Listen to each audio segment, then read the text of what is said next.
শ্রীলঙ্কার বোমা হামলায় নিহত নিষ্পাপ শিশু জায়ান চৌধুরীর মরদেহ বুধবার দেশে আনার চেষ্টা চলছে। একই ঘটনায় আহত তার বাবা মশিউল হক চৌধুরীর অবস্থাও গুরুতর। সকাল থেকে জায়ানের নানা শেখ সেলিমের বনানীর বাসায় যান আওয়ামী লীগ সহ বিভিন্ন দলের নেতারা। শোকাহত পরিবারকে সান্ত্বনার পাশাপাশি নারকীয় হামলার তীব্র নিন্দা ও ক্ষোভ জানান তারা।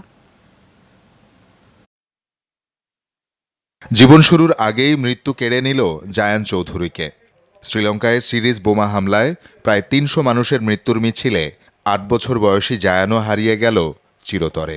বাবা মার সাথে শ্রীলঙ্কা বেড়াতে গিয়েছিল জায়ান। বাবার সাথে হোটেলে নাস্তা করার সময় বোমা কেড়ে নেয় তার প্রাণ। প্রাণে বাঁচলেও হামলায় গুরুতর আহত বাবা মশিউল হক চৌধুরী প্রিন্স। আকস্মিক ঘটনায় নিষ্পাপ শিশু জায়ানের চলে যাওয়া মেনে নেয় দায় স্বজনদের।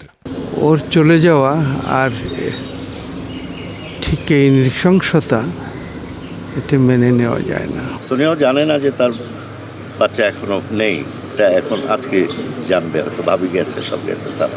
আওয়ামী লীগ নেতা শেখ ফজলুল করিম সেলিমের মেয়ের পরিবার শ্রীলঙ্কায় বোমা হামলার শিকার ও শিশু জায়ানের মৃত্যুতে শোকাহত সবাই। বনানীর বাসায় দেখা করতে যান মন্ত্রী, সংসদ সদস্য সহ রাজনৈতিক দলের নেতারা। সবার কণ্ঠেই সমবেদনা। কালকে লাশ আসবে, আমরা যে প্রত্যাশা করতেছি, আমরা সবাই আসবো ওনার সাথে, আবার সেই সহানুভূতি যা জানাবো। কিন্তু সহানুভূতি জানানোর কিন্তু ভাষা আসলেও নাই। তার যে শোকটা, এই শোকের সমবেদনা জানানোর ভাষা আমাদের কারোই নাই।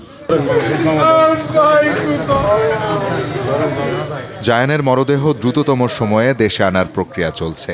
যেটাই ঘটে থাকুক, এটা নক্কারজনক এবং এই ধরনের ঘটনা যাতে না ঘটে সেই জন্য সবাই আমাদের ট্রান্সন্যাশনাল ক্রাইম এর উপরে আমাদের জোর দেওয়া উচিত।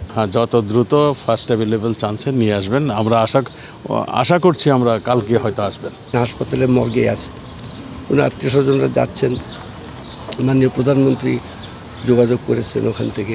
সেখানকার সরকারের যে ফর্মালিটিসগুলো আছে সেগুলো শেষ করে যখন জায়ানের লাশটা দেশে ফিরিয়ে আনা হবে, তারপরে পরিবার সিদ্ধান্ত দেবে যে কোথায়, কখন, কিভাবে তার পরবর্তী কার্যক্রমগুলো অর্থাৎ জানাজা বা দাফন হবে।